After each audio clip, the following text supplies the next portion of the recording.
Shalom, everyone. Today we'll learn about wearing the tefillin and the talis while reciting the Shema, and also the counting of the words. That's the last paragraph.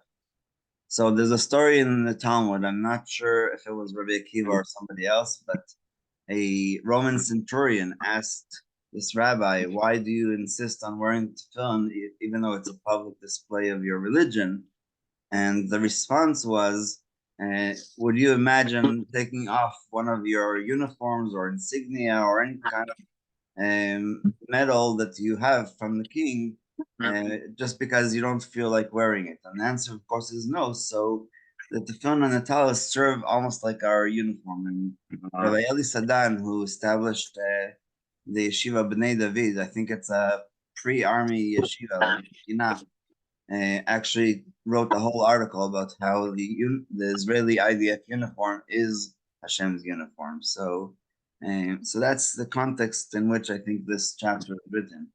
And so he says the following: we must pray and recite Shema Shachrit with tefillin, as it says in the Shema paragraph, and you shall bind them as a sign on your hand, and they shall be as frontlets between your eyes. Beyond his that you actually use the four corners of the talus since you're already wearing it, and that's how we go into the second part of this, which is it is also customary to wrap oneself in tzitzit before shacharit, since the third paragraph of Shema discusses the mitzvah of tzitzit. It is customary to hold the tzitziot with one's left hand adjacent to the heart during the time when one says Shema, as a reminder of what is written. Put these words on your heart. And I think I mentioned that I found it in an introduction to a Bukhari Siddur in Netanya 2 years ago, and the rabbi praised the person who wrote the Siddur for putting that, because a lot of people don't know that law. In other communities, they actually remind you to please gather the four corners just before the Shema. So some take the two tzitziot in front, and others gather all four tzitziot. Last but not least, it is customary before the paragraph of Vayomer to take the tzitziot with one's right hand, or with both hands, depends if you're Ashkenazi, according to Mishnah Berurah, or Kaf HaChaim, which was Sephardi rabbi. And while saying the word tzitzit, which is mentioned 3 times, kiss the tzitzit. And while saying Ritemoto, you shall see them, look at them or kiss them. Some pass them over their eyes and kiss them. It is also customary to kiss the tzitzit at the end of the paragraph while saying emet. We continue to hold the tzitziot until the words Menachemadim la'ad in Birkat Emet V'Yatziv, and then we kiss the tzitziot again and put them down. So the Ashkenazi custom total is 5 or 6 times, depending on this, and then we put it down. There are additional customs concerning this. However, all these customs are enhancements of the mitzvah and do not prevent one from fulfilling one's obligation if they are not performed.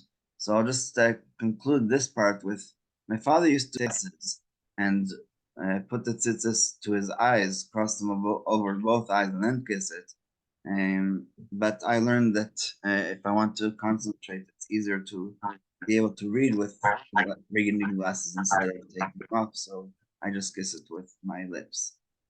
And so the last paragraph talks about the 248 words. So this is a little bit more math, since we're in Sprout Omer. I think it's a little bit fun to, okay, why is it not moving? To talk about how many words there are in 3 paragraphs of the Shema.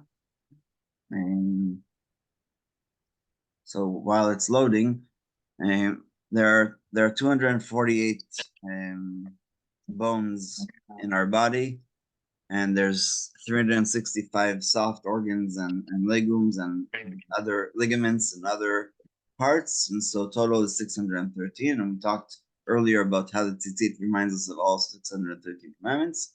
So the Torah provides life, and Hashem Elokechem Emet.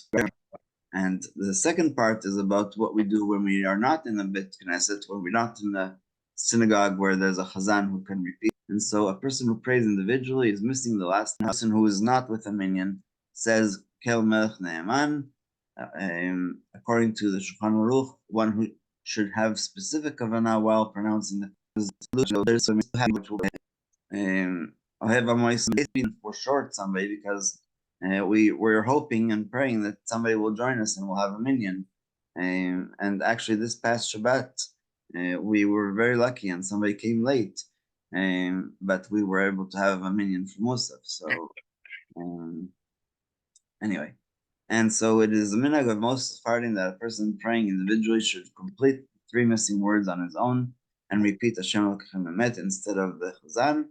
Although the individual's repetition of these words is clearly less important than the Chazan's reiteration, nevertheless, there is a certain substitution in it. Additionally, a person who finishes reciting Shema after the Chazan concludes Hashem Elokeichem Emet should repeat those last words. And yeah, we'll stop here.